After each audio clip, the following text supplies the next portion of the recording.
Coming up, a Middle Eastern wrap with some mighty delicious secrets.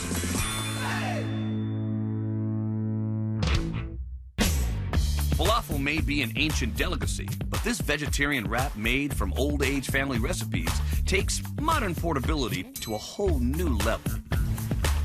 When TaDah Foods' John Soriel set out to make the traditional falafels he grew up with, he discovered his relatives weren't all that eager to share their recipes. I don't think they want to actually share their secrets. But that didn't stop John from trying to craft the perfect patty. I would just spend days and days having friends try different versions. And today, his falafel wraps are a huge hit. It all starts with thousands of pounds of dried chickpeas, also known as garbanzo beans. These little guys are the main staple for both the falafels and the fresh hummus TaDah uses in their wraps. On any given day, we will use about 4,000 to 6,000 pounds of chickpeas to make the falafel wrap. Just so you know, that is 2 to 3 tons of chickpeas. The dried chickpeas are brought in and soaked for roughly 18 hours in room temperature water, where they will double in size. After they're fully hydrated, the chickpeas are then drained in large colanders. From there, the chickpeas are split up into 2 different types. The chickpeas that we use for our falafel manufacturing and the chickpeas that we use to create our world-famous hummus. Next, they wheel the hummus chickpeas into the kitchen and scoop them into large kettles where they're cooked for 30 minutes at 212 degrees until they're soft. Then, they're pumped into a strainer and transferred to another kettle. Here, cooks add cumin, salt, and cayenne pepper. Once all the ingredients are mixed together, they make their way into this industrial-sized grinder that purees the fresh hummus to a perfect, creamy consistency. The hummus is then transferred to the production floor where it is added to the hopper. Meanwhile, back in the soaking room, the falafel makers transport the second half of the chickpeas into a grinder that mixes in cilantro, green onions, parsley, and garlic.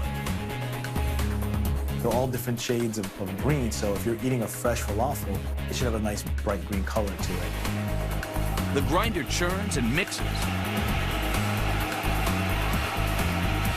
Once the batter is perfectly blended, they load the mix into an extruder, which uses specially designed forms called V-mags to pump out the unique falafel shape. At the end of that former, there are pneumatic guillotines that are timed so that they cut the falafel at set intervals so that we get the same exact size every time. The formed patties exit onto a conveyor belt where they travel a short distance to the fryer. Here, workers help to gently transition the falafels into the oil, and a few minutes later, they exit the other side fully cooked. As the fresh falafels move on down the line, they cool just enough to be handled, because now it's time to put it all together. Each wrap starts with a whole wheat tortilla, then a falafel patty, and finally a layer of hummus before being hand-rolled by a line of super speedy ladies.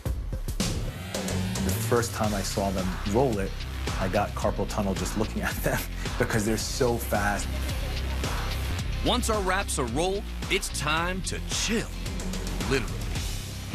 In the interest of freshness, we make everything warm and we wrap them. In only a few minutes, they're traveling into the spiral freezer. This specially designed rotating freezer runs at 50 degrees below zero. Once the rolled wraps are fully frozen, they move on to packaging. We film wrap so that they stay fresh in the freezer. The machine individually seals the freshly frozen wraps and the workers pack them into cartons.